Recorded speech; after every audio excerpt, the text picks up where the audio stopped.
Hello my sweet listeners, I hope you all like my video. Please subscribe my channel FM Story World and don't forget to like, comment and subscribe my channel.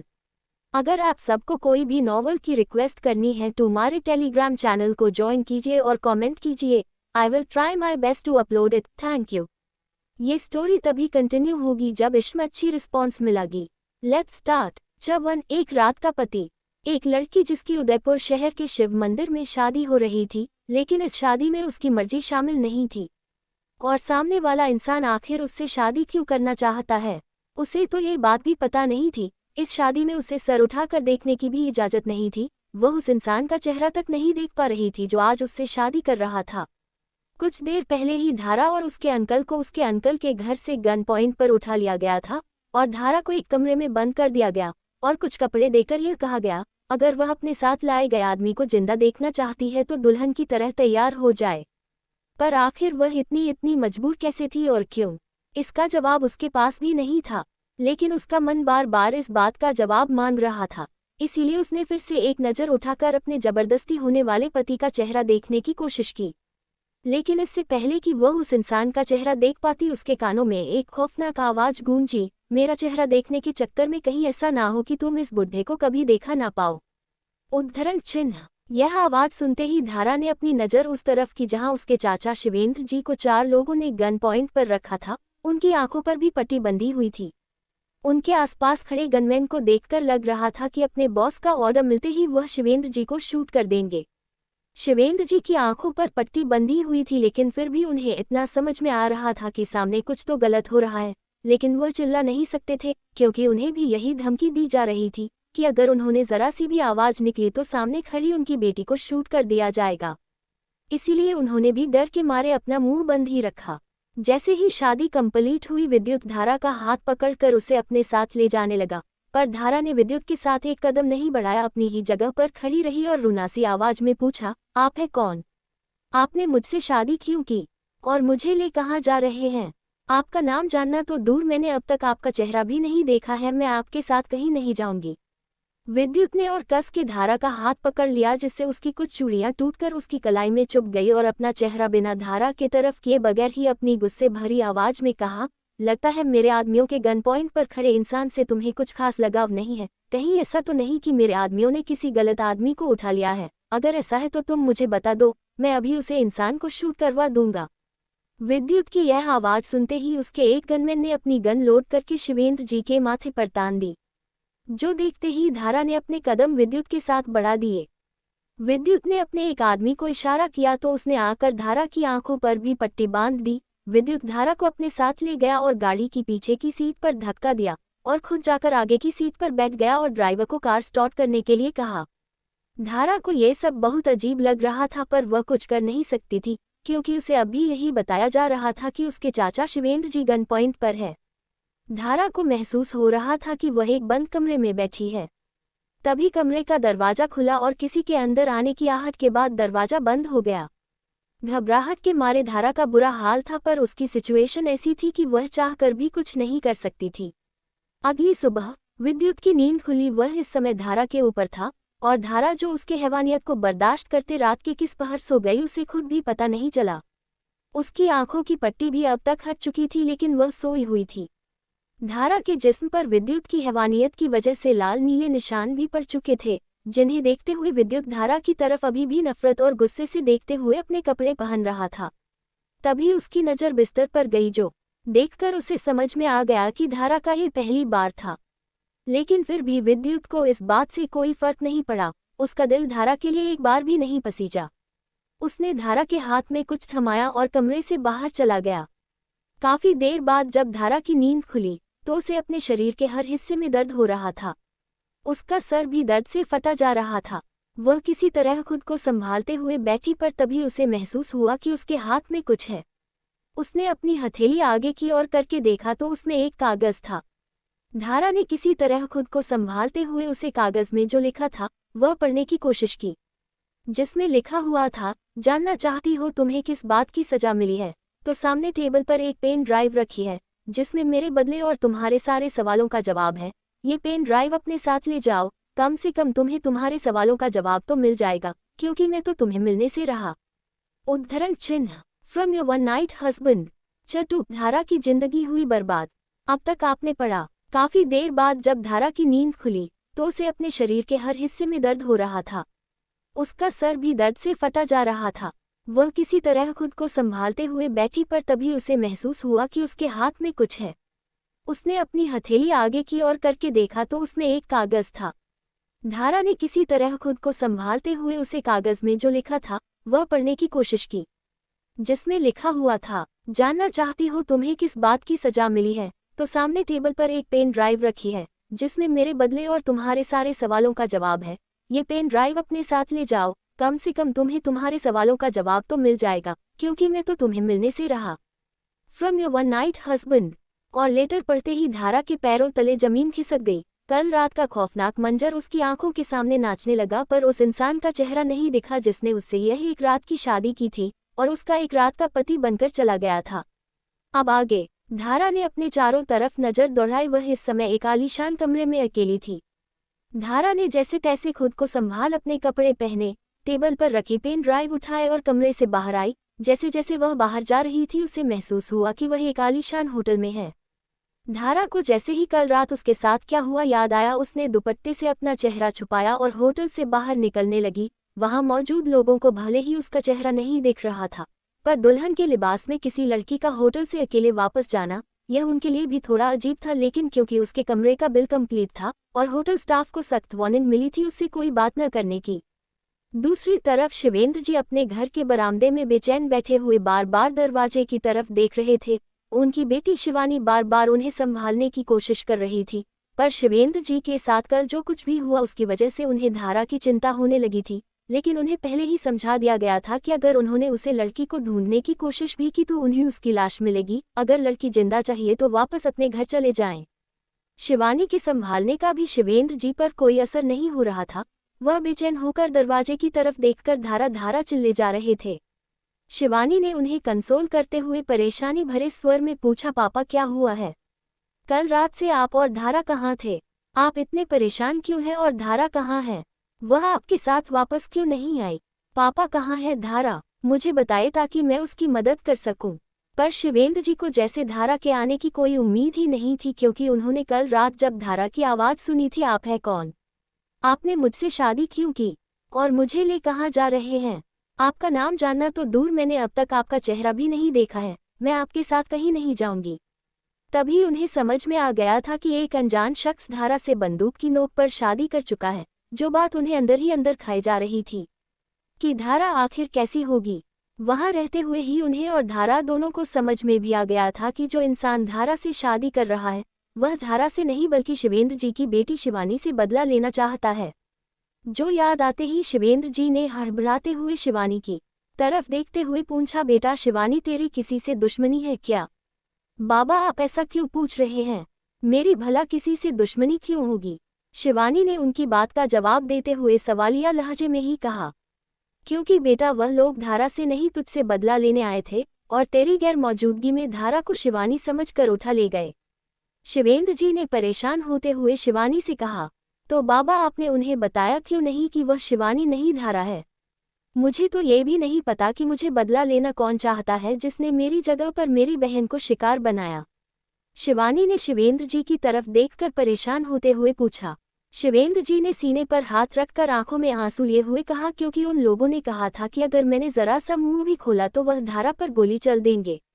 उन लोगों ने तो मेरी आंखों पर पट्टी भी बांध रखी थी। मैं देख भी नहीं पाया कि आखिर वह कौन था जिसने मेरे भाई भाभी की आखिरी निशानी के साथ गलत करने की कोशिश की। आखिर मेरे भैया भाभी को गए हुए दिन ही कितने हुए हैं और मैं उनकी इकलौती निशानी को कुछ दिन भी संभाल कर नहीं रख सका। और यह कहते हुए शिवेंद्र की दीवार पर टंगी अपने भाई रावेंद्र खन्ना और भाभी धानी की फोटो की तरफ देखने लगे, जिन पर फूलों का हार चढ़ा हुआ था। तभी हैरान परेशान होती हुई एक औरत घर के अंदर दाखिल हुई और बोली, शिवानी के पापा क्या हुआ है आपको? शिवानी बता रही थी कि कल रात भर आप और धारा घर ही नहीं आए। क्या हुआ है कल और आप इतनी चिंता में क्यों हैं? और धारा कहाँ है? ये औरत कोई और नहीं बल्कि शिवेंद्र जी की पत्नी और शिवानी की मां नीलिमा खन्ना है, जो 2 दिन पहले अपने भाई के घर अजमेर गई हुई थी। पर जैसे ही शिवानी ने उन्हें फोन करके आधी अधूरी बात बताई, वह तुरंत अजमेर से पहली गाड़ी पकड़कर ही उदयपुर आ गई थी। शिवेंद्र जी तो बस अपने सीने पर हाथ रखे चिंता में अपने भाई भाभी की तस्वीर की तरफ ही देखे जा रहे थे, जैसे उनसे माफी मांग रहे हो, उनकी बेटी का ख्याल न रख पाने की वजह से, और उनकी बेटी को उसे बात की सजा मिलने की वजह से, जो उसने की ही नहीं बल्कि उसकी बहन और शिवेंद्र जी की बेटी शिवानी ने की है। पर अभी तक शिवेंद्र जी को ये भी तो नहीं पता था कि आखिर वह गलती है क्या। फ्लैशबैक। नीलिमा जी को याद आ रहा था कि जब वह शिवेंद्र जी से शादी करके उनके घर आई थी, तब तक शिवेंद्र जी के बड़े रावेंद्र और उनकी पत्नी धानी की कोई औलाद नहीं थी। सारे परिवार को इस बात का बड़ा गम रहता था, लेकिन फिर भी उनके जेठ रविंद्र और उनकी जेठानी धानी ने नीलिमा जी के घर में आने की खुशियों पर कोई कमी नहीं आने दी। कुछ दिनों बाद जब घर में पता चला कि नीलिमा जी मां बनने वाली है, तो सबसे ज्यादा खुश रावेंद्र और धानी ही हुए थे। धानी तो नीलिमा का छोटी बहन की तरह ख्याल रखती थी और इस बात से खुश थी कि उसकी ना सही पर उसकी देवरानी की गोद में जल्द ही एक औलाद रहेगी, जिसका वह जी भर के ध्यान रखेगी। हालांकि शिवेंद्र जी हमेशा इस बात से दुखी रहते थे कि उनके भाई भाभी कहीं जिंदगी भर अपनी औलाद के सुख को तरसेंगे तो नहीं। उन्होंने तो ये तक सोच लिया था कि अगर जल्द ही उनके भैया भाभी की गोद नहीं भरी तो वह अपनी पहली औलाद उन्हें दे देंगे। शिवेंद्र जी की भावनाएं धानी और रावेंद्र जी के अपनेपन का सम्मान करते हुए नीलिमा जी इस बात के लिए मान भी गई थी। लेकिन इससे पहले कि वह लोग ये बात धानी और रविंद्र जी को बताते, कुछ ही दिनों में शिवेंद्र जी की चिंता भी खुशियों में बदल गई, क्योंकि जल्द ही पता चला कि धानी और रावेंद्र भी माता पिता बनने वाले हैं। धानी जी की 7 महीने की प्रेगनेंसी में ही धारा का जन्म हो गया था और वह कई दिनों तक अस्पताल में एडमिट रही थी, तब जाकर बची थी। एक पल को तो घर वालों ने उम्मीद ही खो दी थी, पर जल्द ही सब कुछ ठीक हो गया और 1 महीने बाद शिवानी के जन्म के साथ साथ धारा को भी अस्पताल से छुट्टी मिल चुकी थी। दोनों बच्चियों साथ साथ घर वापस आई थी। शिवेंद्र जी के परिवार में बच्चे का नाम उसकी बुआ रखती थी, पर रावेंद्र जी की तो कोई बहन थी ही नहीं, इसीलिए उन्होंने अपने भाई से बच्ची का नाम उसके कान में खाने के लिए कहा। शिवेंद्र जी जो पहले से ही अपनी भतीजी का नाम अपने मन में सोच कर रखे हुए थे, उन्होंने अपने भाभी और भैया के नाम का पहला अक्षर जोड़कर बच्ची का नाम 3 बार कहा, धारा धारा धारा। नीलिमा जी के आने के बाद शिवेंद्र जी के घर में खुशियों की कोई कमी नहीं थी। शादी के 8 साल तक भी बच्चा ना होने के बाद उनकी भाभी भी नीलिमा के घर में कदम रखने और उसके प्रेग्नेंट होते ही उनकी भी प्रेगनेंसी की खबर आ गई थी, और उनकी बेटी शिवानी के पैदा होते ही धारा के ठीक होने की खबर भी। दोनों बेटियों के जन्म लेते ही उनका घर खुशियों से चहचहा उठा था। पर उनकी खुशियों को कुछ दिन पहले ही नजर लग गई, जब उनके जेठ और जेठानी की मौत एक कार एक्सीडेंट में हो गई। धारा और शिवानी दोनों एक ही क्लास में थी और उदयपुर में ही धानी और रावेंद्र जी के साथ रहती थी। जबकि कुछ दिनों पहले ही शिवेंद्र जी का ट्रांसफर दिल्ली के लिए हुआ था, वह यहाँ अपनी बेटी शिवानी को अपने साथ ले जाने आने वाले थे, लेकिन शिवानी और धारा अलग अलग नहीं रहना चाहती थी। और इससे पहले कि वह लोग शिवानी को लेने के लिए उदयपुर आते, उनके भैया भाभी की एक कार एक्सीडेंट में मौत हो चुकी थी। जल्द ही शिवानी और धारा को अपने साथ लेकर वह लोग दिल्ली जाने वाले थे, पर नीलिमा जी के भाई की तबीयत बहुत ज्यादा खराब हो गई और दिल्ली जाने से पहले ही उन्हें कुछ दिनों के लिए अजमेर जाना पड़ा अपने भाई के पास। शिवेंद्र जी को चिंता में देखकर नीलिमा जी की आंखों के सामने सारा अतीत एक फिल्म की तरह घूम रहा था कि कैसे उनकी जिंदगी खुशियों से गम में तब्दील हो गई थी। Flashback and. शिवेंद्र जी अब तक एक मूर्ति की तरह खड़े थे, जो देखकर नीलिमा जी ने रोते हुए उनसे दोबारा पूछा, शिवानी के पापा कुछ तो बोलिए, क्या हुआ है और हमारी धारा कहाँ है। शिवेंद्र जी को कोई जवाब न देता देख शिवानी ने नीलिमा जी की तरफ देखकर आंखों में आंसू लिए हुए कहा, माँ पता नहीं कल रात क्या हुआ है, पर कोई है जो मुझसे किसी बात का बदला लेना चाहता है, पर मेरी जगह गलती से धारा को उठा ले गया है। पापा को लग रहा है कि मेरी किसी से दुश्मनी है, लेकिन माँ मैं सच कह रही हूँ, मेरी किसी से कोई दुश्मनी नहीं है। मैं कॉलेज सिर्फ पढ़ाई करने के लिए जाती थी, तभी तो अपने कॉलेज के मास्टर्स के एंट्रेंस एग्जाम में फर्स्ट रैंक आई हूँ। माँ अब पापा को समझाओ ना, मेरी किसी से कोई दुश्मनी नहीं है। वो टेंशन ना ले, मुझे बताएं कि धारा कहाँ है, मैं जरूर उसे वापस लेकर आऊंगी। नीलिमा जी को भी समझ में नहीं आ रहा था कि आखिर हुआ क्या है। वह 2 दिन पहले ही तो अपने भाई के घर गई थी और कल वापस आने वाली थी, लेकिन शिवानी से घर का हाल जानने के बाद उन्हें आज सुबह ही जल्दबाजी में उदयपुर आना पड़ा। एक तरफ नीलिमा जी की बेटी जो अपनी आंखों में आंसू और सच्चाई लिए हुए खड़ी थी, और दूसरी तरफ पति जिनकी आंखों में सिर्फ पछतावा और चेहरे में तकलीफ दिखाई दे रही थी। बेटा तू ठीक से याद कर, तेरे पापा झूठ क्यों बोलेंगे? तुझसे जाने अनजाने में कोई गलती हुई है? तूने अपने बचपने में किसी से दुश्मनी ली है क्या? ठीक से याद करना बेटा। नीलिमा जी ने अपने आंसू पोंछते हुए शिवानी की तरफ देखते हुए कहा। शिवानी को भी कुछ समझ में नहीं आ रहा था, क्योंकि पिछले कॉलेज में उसकी किसी से दुश्मनी थी नहीं, और नए कॉलेज में एडमिशन लेने के बाद से तो वह और धारा कॉलेज जा ही नहीं पाए थे क्योंकि रावेंद्र जी और धानी जी का एक्सीडेंट हो गया था। शिवानी नीलिमा जी की बात सुनकर ठीक से याद करने लगी कि जाने अनजाने ही सही क्या उसने किसी के साथ बदतमीजी की है या दुश्मनी मोल ली है। शिवानी यह सब याद कर ही रही थी कि तभी एक आवाज आई जिसे सुनकर सब दरवाजे की तरफ देखने लगे। आपके सारे सवालों के जवाब ये रहे चाची। यह आवाज धारा की थी जो दरवाजे पर दुल्हन के कपड़ों में खड़ी थी।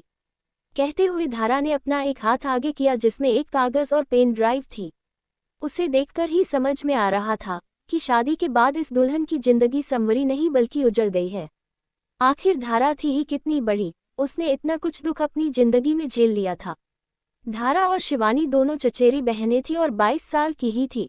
कुछ दिनों पहले ही दोनों ने अपना ग्रेजुएशन कंप्लीट किया था और अब पोस्ट ग्रेजुएशन के लिए नए कॉलेज में एडमिशन भी लिया था। पर पिछले कुछ दिनों में धारा की जिंदगी इतनी बुरी तरह से बदली कि उसे संभलने का मौका ही नहीं मिला। और जब उसके चाचा चाची उसे संभालने के लिए अपने साथ दिल्ली ले जाने वाले थे, उससे पहले ही किसी अनजान शख्स ने उसे एक रात की शादी कर ली थी। नीलिमा जी ने धारा के हाथ से कागज लिया और पढ़ने लगी, जो सुनते ही शिवेंद्र जी खुद को संभालते हुए दीवार से टिक गए और नीलिमा जी धम्म से नीचे बैठ गई।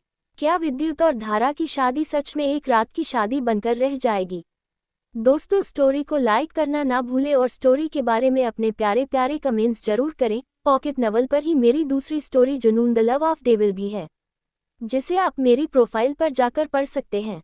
गाइस, प्लीज़ आप सब मेरे चैनल को वर के प्यार कीजिए और प्लीज़ आप मेरे चैनल को सब्सक्राइब कीजिए और मेरे टेलीग्राम चैनल को ज्वाइन कीजिए। आपकी सपोर्ट की मुझे बहुत ज़्यादा ज़रूरत है। Let's continue. छतरी फोटो देखकर ही प्यार हो जाएगा। अब तक आपने पढ़ा, आखिर धारा थी ही कितनी बड़ी, उसने इतना कुछ दुख अपनी जिंदगी में झेल लिया था।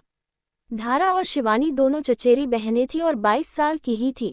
कुछ दिनों पहले ही दोनों ने अपना ग्रेजुएशन कंप्लीट किया था और अब पोस्ट ग्रेजुएशन के लिए नए कॉलेज में एडमिशन भी लिया था। पर पिछले कुछ दिनों में धारा की जिंदगी इतनी बुरी तरह से बदली कि उसे संभलने का मौका ही नहीं मिला। और जब उसके चाचा उसे संभालने के लिए अपने साथ दिल्ली ले जाने वाले थे, उससे पहले ही किसी अनजान शख्स ने उसे एक रात की शादी कर ली थी। नीलिमा जी ने धारा के हाथ से कागज लिया और पढ़ने लगी, जो सुनते ही शिवेंद्र जी खुद को संभालते हुए दीवार से टिक गए और नीलिमा जी धम्म से नीचे बैठ गई। अब आगे लेटर में जो कुछ लिखा था वह जानकर सबके होश उड़ गए थे। सबके दिमाग में लेटर के अंत में धारा के लिए लिखे from your one night husband शब्द किसी मौत की सजा जैसे गूंज रहे थे, जिसे सुनकर समझ तो सभी गए थे कि धारा की जिंदगी पूरी तरह से बर्बाद हो चुकी है। नीलिमा जी धारा को अपने सीने से लगाए रोए जा रही थी, पर धारा की आंखों के आंसू तो जैसे सूख चुके थे, वह किसी मूर्त की तरह बैठी हुई थी। तभी शिवानी का ध्यान लेटर में जिक्र पेन ड्राइव की तरफ गया। सबसे पहले उसने घर का मेन दरवाजा बंद किया, फिर धारा के हाथ से पेन ड्राइव ली और हॉल में लगे टीवी में लगाकर उसमें सेव ऑडियो प्ले कर दिया। कैसी हो शिवानी खन्ना, तुम्हें क्या लगा था मेरे भाई पर रेप का झूठा इल्जाम लगाकर तुम बच जाओगी? तो ऐसा नहीं होगा, क्योंकि तुमने उसका करियर बर्बाद करने की कोशिश की और मैंने तुम्हारी जिंदगी बर्बाद कर दी। रेप का इल्जाम लगाया था ना तुमने मेरे भाई पर, तो अब सच में तुम्हारा रेप हो गया। एक मिनट पर तुम इसे रेप कैसे कह पाओगी? क्योंकि मैंने तो तुमसे शादी की है, एक ऐसी शादी जिसका कोई मतलब नहीं है, क्योंकि तुम तो मेरा नाम तक नहीं जानती और कभी जानोगी भी नहीं, क्योंकि मैं तुम्हें ऐसा कोई मौका नहीं दूंगा जिससे तुम खुद को शादीशुदा साबित कर सको। अगली बार किसी पर झूठा इल्जाम लगाने से पहले तुम 100 बार अपने इस घिनौने सच के बारे में सोचोगी। वैसे क्या कहने वाली हो दुनिया से इस बारे में? तुम्हारा रेप हुआ है, तुम शादीशुदा हो या फिर कुछ बताने वाली ही नहीं हो और एक कुंवारी लड़की बनकर किसी से शादी करके उसे भी झूठ बोलना चाहती हो। खैर, तुम जो भी करना चाहती हो करो, आई डोंट केयर, पर तुमने मेरे भाई पर जो झूठा इल्जाम लगाया था उसका बदला मैं ले चुका हूँ। अब तुम जानो तुम्हारा काम जाने। Shivani Khanna, good bye from your one night husband. ये ऑडियो क्लिप सुनते ही शिवेंद्र जी और नीलिमा जी के पैरों तले जमीन खिसक गई थी कि कहाँ वह धारा की जिंदगी बर्बाद होने से परेशान थे और इस ऑडियो में कहा जा रहा है कि उनकी बेटी शिवानी ने किसी पर रेप का इल्जाम लगाया है। इसका मतलब उसका भी रेप हो चुका है। ये सुनते ही उन दोनों ने सर पीट लिया था।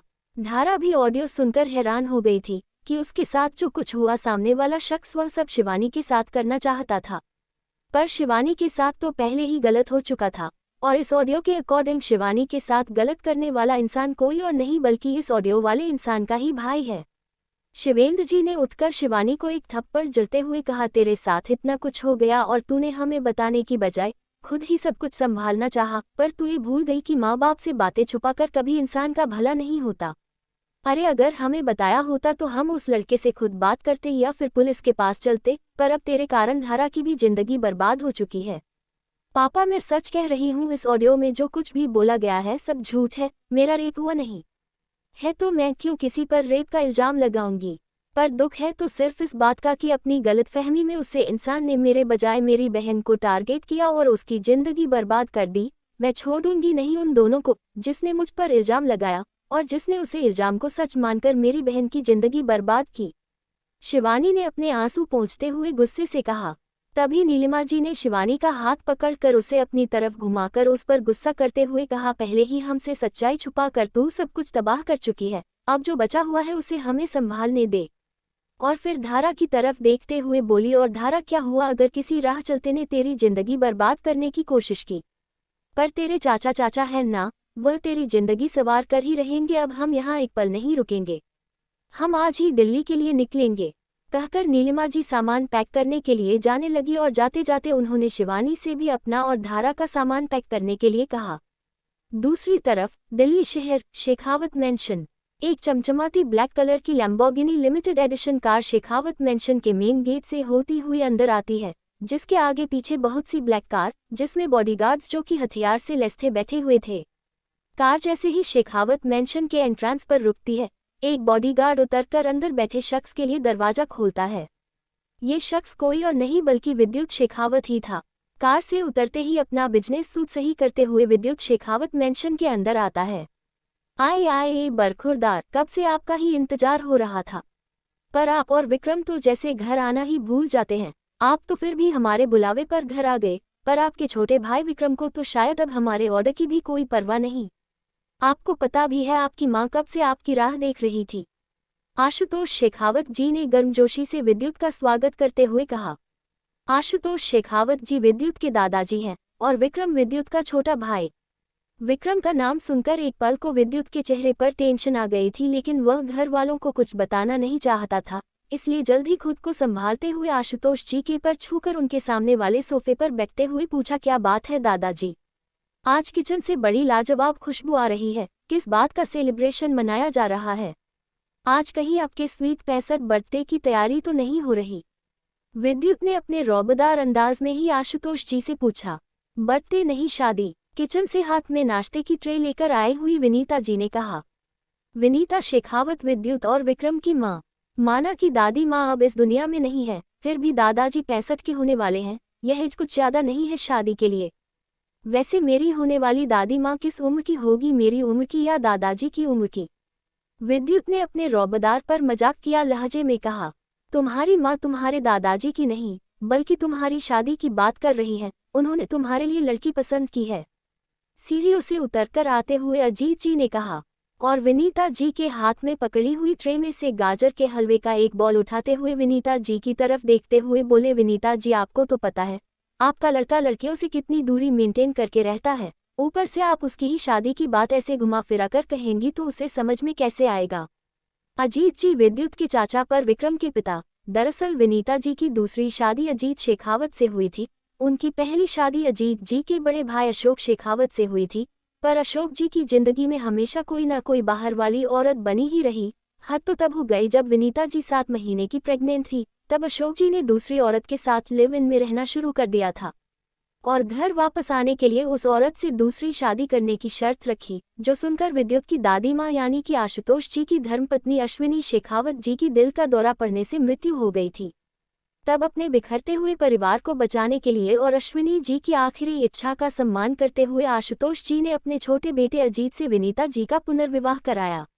अजीत जी भी हमेशा परिवार को जोड़ने में ही विश्वास रखते थे, उन्होंने विद्युत को सगे पिता से बढ़कर प्यार दिया। विनीता जी और अजीत जी के बाद में 2 बच्चे हुए, विक्रम और वैशाली जो कि अभी देश से बाहर पढ़ाई कर रही है। मॉम डैड आप दोनों अच्छी तरह से जानते हैं कि मैं शादी क्यों नहीं करना चाहता। फिर क्या जरूरत है मेरे लिए लड़कियां देखने की? विद्युत ने इरिटेट होते हुए कहा।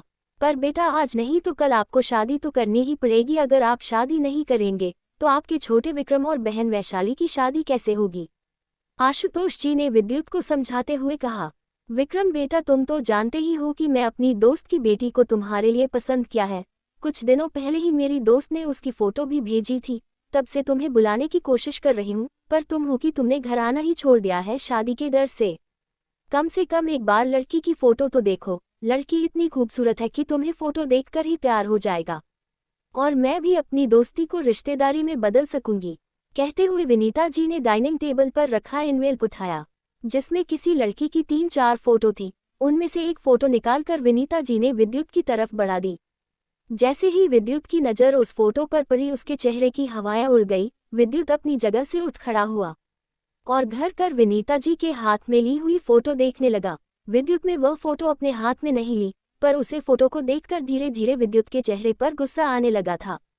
विद्युत ने विनीता जी के हाथ से फोटो लेकर उस फोटो के टुकड़े टुकड़े कर दिए और सबकी तरफ बारी बारी से देखते हुए बोला, आप लोगों से कितनी बार कह चुका हूं कि मुझे शादी करने में कोई इंटरेस्ट नहीं है। बेहतर होगा कि आप लोग मेरे लिए लड़कियां देखना बंद कर दें।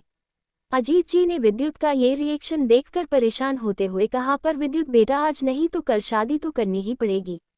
मैं आने वाले कल में भी शादी करूं इसकी उम्मीद बहुत कम है पापा। और रही बात आज की, तो आज ही मैं और विक्रम कुछ दिनों के लिए अमेरिका जा रहे हैं।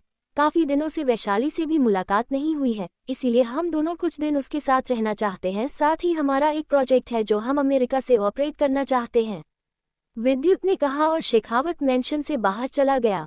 आखिर किस लड़की की फोटो थी ये जिसे देखकर विद्युत आग बबूला हो गया था? क्या विद्युत ने धारा के साथ जो किया उसे कभी होगा अपनी गलती का एहसास? जानने के लिए पढ़ते रहिए मेरी कहानी हक की हद हासिल। डियर रीडर्स, आज से इस स्टोरी पर रेगुलर चैप्टर पब्लिश होने लगेगा। आपको आज का चैप्टर कैसा लगा कमेंट करके जरूर बताएं और चैप्टर को लाइक करना ना भूलें। यार आप सब स्टोरी 2 सुनते हो मगर सब्सक्राइब नहीं करते, प्लीज़ यार सब्सक्राइब कर दो और प्यारी प्यारी लाइक कमेंट कर दो, इससे मुझे मोटिवेशन मिलता है स्टोरी को कंटिन्यू करने में।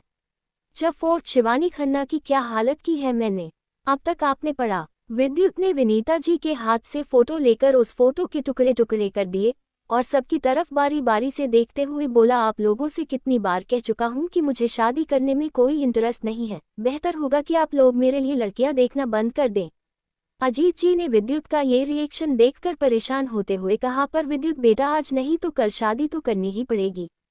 मैं आने वाले कल में भी शादी करूं इसकी उम्मीद बहुत कम है पापा। और रही बात आज की, तो आज ही मैं और विक्रम कुछ दिनों के लिए अमेरिका जा रहे हैं। काफ़ी दिनों से वैशाली से भी मुलाकात नहीं हुई है, इसीलिए हम दोनों कुछ दिन उसके साथ रहना चाहते हैं। साथ ही हमारा एक प्रोजेक्ट है जो हम अमेरिका से ऑपरेट करना चाहते हैं, विद्युत ने कहा और शेखावत मेंशन से बाहर चला गया। अब आगे विद्युत का ऐसा रिस्पांस देखकर विनीता जी अजीत जी की तरफ देखती हुई बोली, अब मैं अपनी सहेली को क्या जवाब दूंगी। जब मैं उससे बरसों बाद मिली तो उसकी बेटी को एक नज़र देखकर ही मैंने सोच लिया था कि उसे इस घर में विद्युत की जीवन संगिनी बनाकर लाऊंगी। तभी तो उसे फोटो भेजने के लिए कहा था। मेरी सहेली मेरे जवाब का इंतजार कर रही होगी, अब मैं उससे क्या कहूँ। विनीता जी, विद्युत का जवाब तो आपने देख ही लिया। बेहतर होगा कि आप उन्हें साफ साफ मना कर दें ताकि वह लोग इस रिश्ते को लेकर कोई उम्मीद ना पाल बैठे। अजीत जी ने चेहरे पर टेंशन के भाव लाते हुए कहा, जितनी खुशी से मैंने उसकी बेटी का हाथ अपने बेटे के लिए मांगा था, अजीत जी अब मुझ में हिम्मत नहीं है कि मैं उसे मना कर सकूं। ऐसे में बेहतर होगा कि मैं उसे फ़ोन ही ना करूं। विनीता जी ने अपनी आंखों में आए आंसू पोंछते हुए कहा। 6 महीने बाद उदयपुर शहर सिटी हॉस्पिटल। रेहान, तुम अच्छी तरह से जानते हो कि आज मेरी कितनी ज़रूरी मीटिंग थी, जिसकी वजह से मैं अमेरिका से लौटने पर भी अपने घर जाने की बजाय सीधे यहाँ उदयपुर चला आया, पर तुम मुझे यहाँ हॉस्पिटल लेकर आ गए।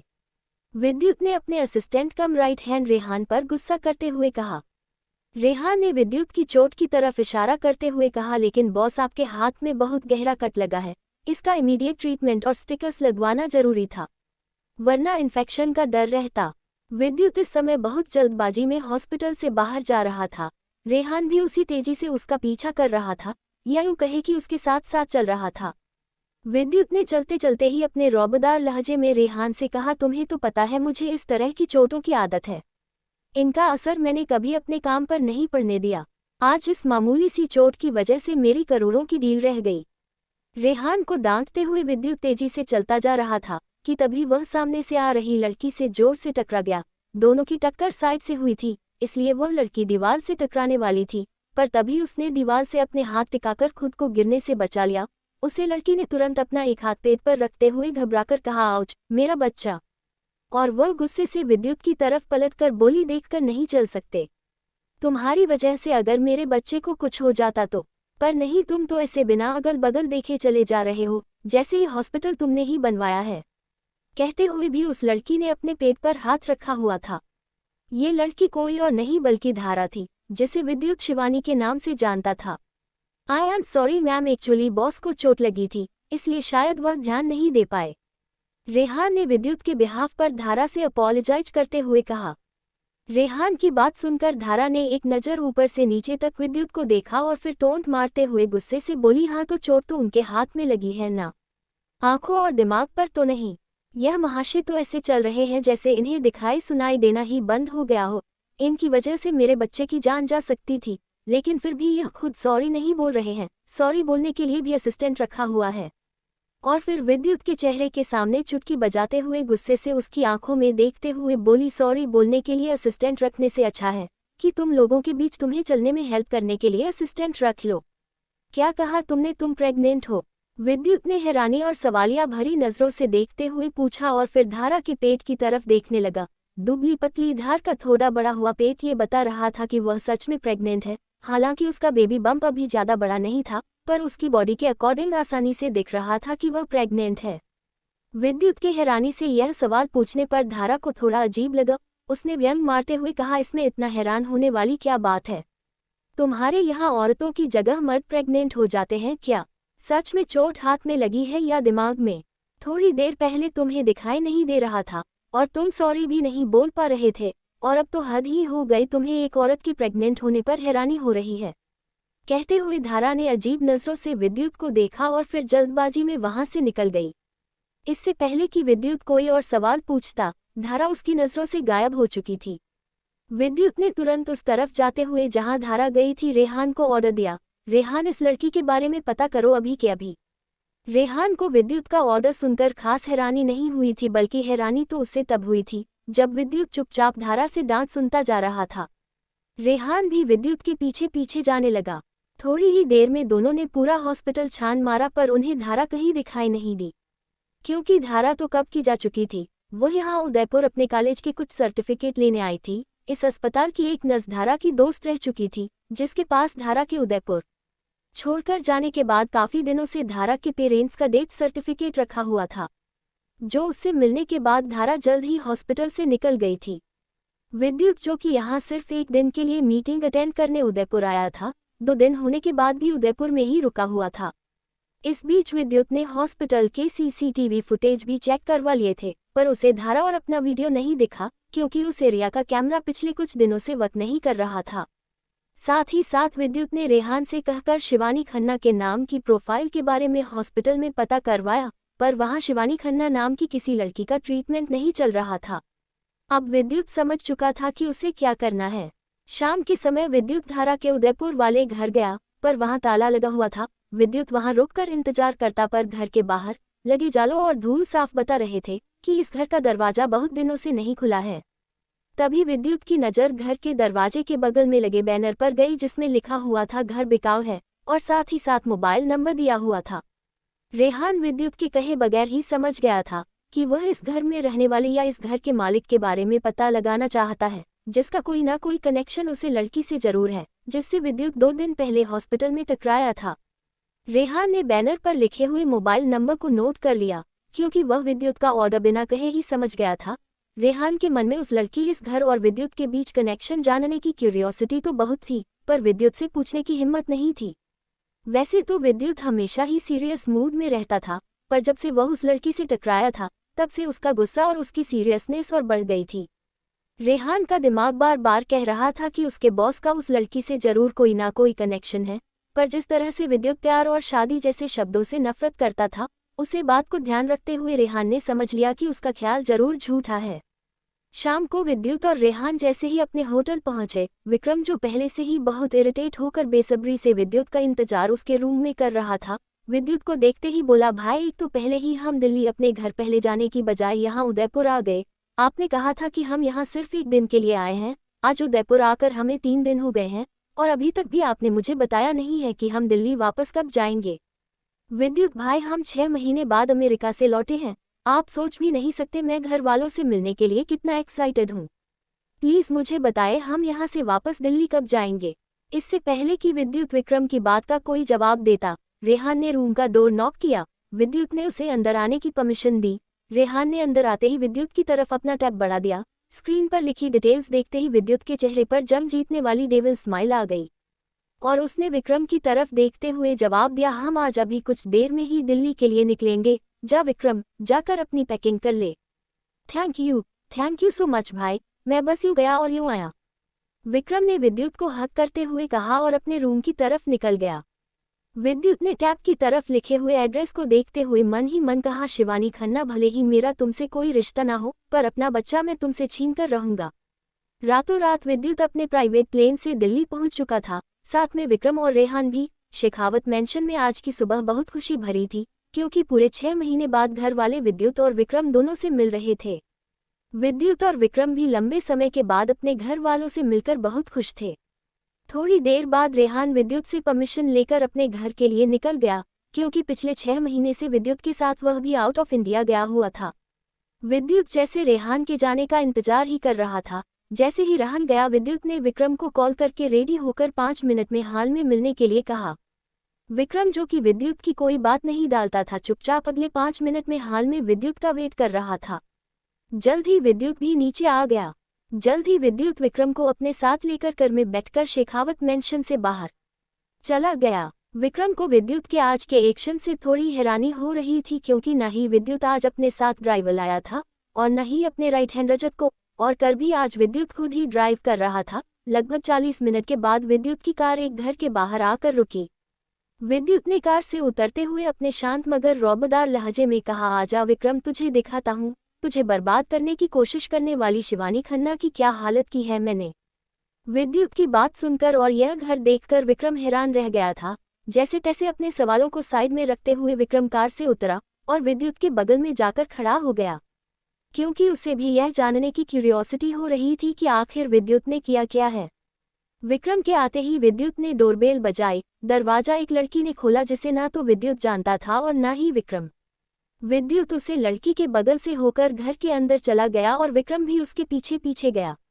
पर विक्रम को देखते ही जैसे उसे लड़की की आंखों में खून उतर आया था, उसे लड़की ने तुरंत पलटकर अंदर आते हुए विक्रम की कॉलर पकड़ ली और उसे एक जोरदार थप्पड़ जड़ दिया और अपनी आग उगलती हुई आंखों से उसकी तरफ देखते हुए वापस से उसकी कॉलर पकड़कर बोली, विक्रम शेखावत, तेरी जान ले लूंगी मैं, और तेरे उस बुजदिल भाई की भी, जिसका चेहरा मैं अभी तक देख नहीं सकी हूँ। बता मेरी बहन धारा कहाँ है? कहाँ है मेरी धारा? शोर शराबा सुनकर शिवेंद्र जी और नीलिमा जी भी अपने कमरे से बाहर आ गए। उनके घर पर 2 अनजान आदमी खड़े थे। इस बात से उन्हें हैरानी नहीं हुई जितनी हैरानी उन्हें इस समय शिवानी का रिएक्शन देखकर हो रही थी। शिवेंद्र जी ने उसे रात भले ही विद्युत को नहीं देखा था, पर विद्युत ने तो शिवेंद्र जी को देखा था। क्या करेगा विद्युत जब उसके सामने आएगी धारा की बेगुनाही? और शिवानी विक्रम को कैसे जानती है? जानने के लिए पढ़ते रहिए मेरी कहानी हक की हद हासिल। डियर रीडर्स, आज से इस स्टोरी पर रेगुलर चैप्टर पब्लिश होने लगेगा। आपको आज का चैप्टर कैसा लगा कमेंट करके जरूर बताएं और चैप्टर को लाइक करना ना भूलें। चैप्टर 5, जिंदगी आपने ही तो बर्बाद की है। अब तक आपने पढ़ा। विक्रम के आते ही विद्युत ने डोरबेल बजाई। दरवाजा एक लड़की ने खोला, जिसे ना तो विद्युत जानता था और ना ही विक्रम। विद्युत उसे लड़की के बगल से होकर घर के अंदर चला गया और विक्रम भी उसके पीछे पीछे गया। पर विक्रम को देखते ही जैसे उस लड़की की आंखों में खून उतर आया था, उसे लड़की ने तुरंत पलटकर अंदर आते हुए विक्रम की कॉलर पकड़ ली और उसे एक जोरदार थप्पड़ जड़ दिया और अपनी आग उगलती हुई आंखों से उसकी तरफ देखते हुए वापस से उसकी कॉलर पकड़कर बोली, विक्रम शेखावत, तेरी जान ले लूंगी मैं, और तेरे उस बुजदिल भाई की भी, जिसका चेहरा मैं अभी तक देख नहीं सकी हूँ। बता मेरी बहन धारा कहाँ है? कहाँ है मेरी धारा? शोर शराबा सुनकर शिवेंद्र जी और नीलिमा जी भी अपने कमरे से बाहर आ गए। उनके घर पर 2 अनजान आदमी खड़े थे। इस बात से उन्हें हैरानी नहीं हुई जितनी हैरानी उन्हें इस समय शिवानी का रिएक्शन देखकर हो रही थी। शिवेंद्र जी ने उसे रात भले ही विद्युत को नहीं देखा था, पर विद्युत ने तो शिवेंद्र जी को देखा था। अब आगे विद्युत ने शिवानी, जिसने इस समय विक्रम की कॉलर पकड़ रखी थी, की तरफ देखते हुए गुस्से से कहा, तुम्हारी हिम्मत कैसे हुई मेरे भाई पर हाथ उठाने की और उसके गिरेबान पर हाथ डालने की। I said leave him right now. और फिर शिवेंद्र जी को देखते हुए गुस्से और एटीट्यूड से पूछा, आपकी बेटी शिवानी खन्ना कहाँ है? वही विक्रम तो अब तक शिवानी के इस एक्शन से शॉक खड़ा था, क्योंकि वह इस लड़की से पहली बार मिल रहा था। पर इस लड़की के अंदर न सिर्फ विक्रम के लिए बेहिसाब गुस्सा था, बल्कि उसने विक्रम को देखते ही थप्पड़ मार दिया था। शिवेंद्र जी को नहीं पता था कि उस रात धारा से किसने शादी की थी, इसीलिए सामने खड़ा इंसान शिवानी को सामने देखते हुए भी शिवानी के बारे में क्यों पूछ रहा है, इस बात को वह रिलेट नहीं कर पा रहे थे।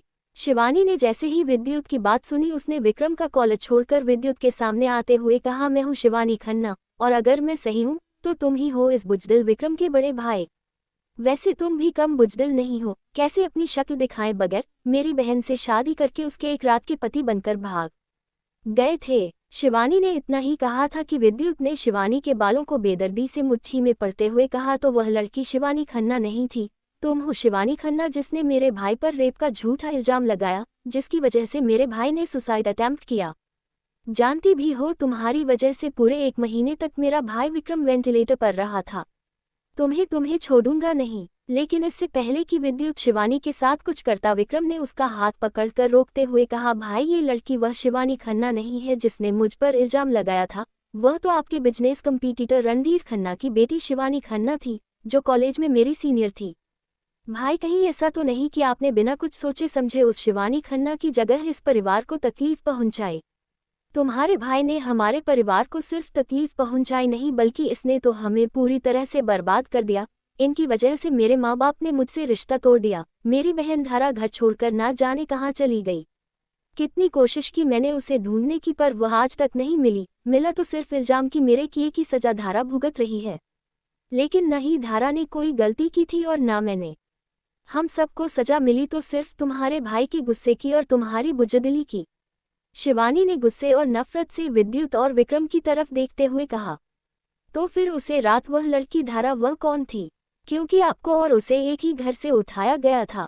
विद्युत ने हैरान परेशान होते हुए शिवेंद्र जी की तरफ देखते हुए पूछा। शिवेंद्र जी, जिनके सामने अभी जो हो रहा था वह सब सुनकर 6 महीने पुराना अतीत किसी फिल्म की तरह चलने लगा था। वह खुद को संभालते हुए बोले, धारा मेरी बेटी नहीं, पर बेटी से कम भी नहीं थी। वह मेरे बड़े भैया और भाभी रावेंद्र और धानी की बेटी थी। भैया भाभी की मौत के बाद मैं उसे और अपनी बेटी को उदयपुर से दिल्ली लाने के लिए ही उदयपुर गया था। पर इससे पहले कि मैं उसे अपने साथ दिल्ली लेकर आता, वह तूफान हम सबकी जिंदगी में आ चुका था जो तुम अपने साथ लाए थे। कहकर शिवेंद्र जी गुस्से और निराशा से विद्युत की तरफ देखने लगे। भैया ये सब क्या है? ये लोग तो निर्दोष हैं, फिर भी मेरी वजह से कितना टॉर्चर हुए हैं। मैं इस गिल्ट से कैसे उभर पाऊंगा? विक्रम ने गिल्टी फील करते हुए विद्युत की तरफ देखकर कहा। तो फिर आप लोग धारा को उदयपुर में अकेला छोड़कर दिल्ली आ गए? विद्युत ने नीलिमा और शिवेंद्र जी की तरफ देखते हुए पूछा। धारा ही हमें छोड़कर चली गई, शिवानी ने कहा और अपने कमरे की तरफ भाग गई। नीलिमा जी ने अपने आंसू पोंछते हुए कहा, धारा हमारे साथ दिल्ली आई तो थी, पर कुछ दिनों बाद एक लेटर लिखकर घर छोड़कर चली गई। अब तो 5 महीने होने वाले हैं धारा को देखे बगैर, यहाँ तक कि फ़ोन पर भी उसकी आवाज़ नहीं सुनी है। उसने अपना नंबर ही बदल दिया है। और यह सब सिर्फ तुम्हारी गलतफहमी और गुस्से की वजह से हुआ है। तुमने तो अपने हिसाब से उसे सिर्फ सजा दी, पर उसकी तो पूरी जिंदगी ही बर्बाद हो गई। मेरे पति शिवेंद्र जी, जो धारा को अपनी बेटी से बढ़कर प्यार करते थे, आज अपने बड़े भाई भाभी की तस्वीर के सामने खड़े होने से भी घबराते हैं। यहाँ तक कि धारा की वजह से उन्होंने शिवानी से भी रिश्ता तोड़ लिया है। घर छोड़कर धारा गई है, पर शिवानी को तो उसके माँ बाप ने ही छोड़ दिया है। ये रहा वह लेटर जो जाते जाते धारा लिखकर गई थी। शिवानी ने नम आंखों से कहा और विद्युत के हाथ में एक लेटर दिया। विद्युत हाल में ही रखे सोफे पर बैठ गया और धारा का लिखा हुआ लेटर पढ़ने लगा। चाचा जी, मुझे माफ़ कर दीजिएगा, मैं आपको और चाची जी को बिना बताए ये घर छोड़कर जा रही हूँ। जब तक आपके लेटर पर रहे होंगे मैं इस घर से जा चुकी होंगी। मेरा ख्याल रखने के लिए आप लोग मुझे यहाँ लेकर आए थे, तब मैं अकेली थी, पर अब मुझसे एक जिंदगी और जुड़ चुकी है, जिसके पिता का मैं ना नाम जानती हूँ ना चेहरा। क्या कहेंगे आप लोग समाज वालों को जब लोग आपसे पूछेंगे कि आपकी भतीजी के बच्चे का पिता कौन है? क्योंकि इस बात का जवाब तो मैं खुद भी नहीं जानती, लेकिन फिर भी मैं इस जिंदगी को खुद से अलग नहीं कर सकती जो मेरे भरोसे पल रही है। पर मुझे आप लोगों की इज्जत का भी ख्याल है। ये बच्चा सिर्फ और सिर्फ मेरी जिम्मेदारी है, इसे आप लोगों के माथे का कलंक नहीं बनने दे सकती।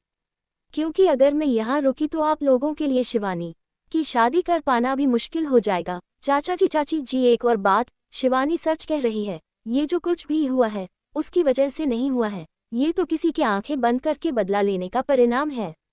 इसीलिए प्लीज शिवानी को माफ कर दीजिएगा और परेशान मत होइएगा। मैं अपनी जान देने नहीं जा रही हूँ, आपकी धारा इतनी कमजोर नहीं है। पर मेरा इंतजार मत करिएगा, मैं अब कभी लौट कर नहीं आऊंगी। समझ लीजिएगा कि मेरे पापा मम्मी के साथ मैं भी मर चुकी हूँ। आपकी धारा, मम्मी जब इन दोनों भाइयों का तमाशा करके हो जाएगा तो इन्हें कहना हमारे घर से चले जाएं। शिवानी ने गुस्से और नफरत से विक्रम और विद्युत की तरफ देखते हुए कहा और अपने कमरे की तरफ जाने लगी। तभी विक्रम ने शिवानी के आगे आकर हाथ जोड़ लिए और अपॉलोजाइज करते हुए कहा, मुझे माफ कर दो, मेरी वजह से तुम्हारी बहन और तुम्हारे परिवार के साथ बहुत गलत हुआ है। पर मेरा यकीन मानो, मैं भाई को तुम्हारे बारे में नहीं बल्कि रणधीर खन्ना की बेटी शिवानी खन्ना के बारे में बताना चाहता था। बस मुझसे गलती इतनी हुई कि मैं उसके पिता का नाम लेना भूल गया। अच्छा, तो तुम्हें लगता है कि तुम्हारे माफी मांगने से सब ठीक हो जाएगा? एक बार मेरे माँ बाप की तरफ देखो। चलो उनकी तरफ तो देख भी सकते हो, पर मेरी बहन धारा, वह तो अब इस घर में ही नहीं दिखाई देती। और कहाँ है? हम में से किसी को पता भी नहीं है। तो बताओ कहाँ है मेरी बहन धारा? बता सकते हो? नहीं ना। मेरे सवालों का जवाब ना तुम्हारे पास है ना तुम्हारे भाई के पास। और जिसे तुम गलती कह रहे हो उसी वजह से मेरी बहन हमेशा के लिए मुझसे अलग हो गई। मेरे माँ बाप ने मुझसे रिश्ता तोड़ लिया। मेरी और धारा की पढ़ाई तो बीच में ही छूट गई और तुम इसे गलती कह रहे हो। गलती माय फुट। दोनों भाई अपनी ये नौटंकी कहीं और जाकर करना। अभी के अभी निकलो मेरे घर से। शिवानी ने गुस्से और नफरत से विक्रम से कहा और दरवाजे की तरफ जाने का इशारा किया। वहीं विद्युत को तो आज जो सच पता चला था वह उसे सुनकर शॉक रह गया था। उसे समझ में नहीं आ रहा था कि वह ये सब जो उसने बिगाड़ा है कैसे ठीक करेगा। वह तो धारा को ठीक से जानता तक नहीं था, लेकिन जो कुछ भी हुआ उससे यह बात तय थी कि अब उसे धारा को किसी भी हाल में ढूंढ कर लाना ही होगा। विद्युत ने अपनी जगह से उठाते हुए शिवानी की तरफ अपने कदम बढ़ाते हुए कहा, मैं तुम्हारी बहन को कहीं से भी ढूंढ कर ले आऊंगा, तुम मुझे बस उसकी कुछ डिटेल्स दे दो। मिस्टर शेखावत, आपको ऐसा क्यों लगता है कि आपके बारे में पता चलने के बाद भी धारा आपके आसपास रहेगी? अरे, जब वह अपनी प्रेगनेंसी के बारे में पता चलने पर हम सबको छोड़कर जा सकती है, तो आपसे दूर जाने के लिए तो वह कुछ भी कर सकती है। आफ्टर ऑल उसकी जिंदगी आपने ही तो बर्बाद की है। शिवानी ने अपने दोनों हाथ फोल्ड करते हुए व्यंग मारते हुए विद्युत की तरफ देखकर कहा। विद्युत ने भी अपने रौबदार लहजे में शिवानी की तरफ देखते हुए कहा, शायद तुम भूल रही हो कि धारा ने ना मेरी शक्ल देखी है और ना ही मेरा नाम जानती है।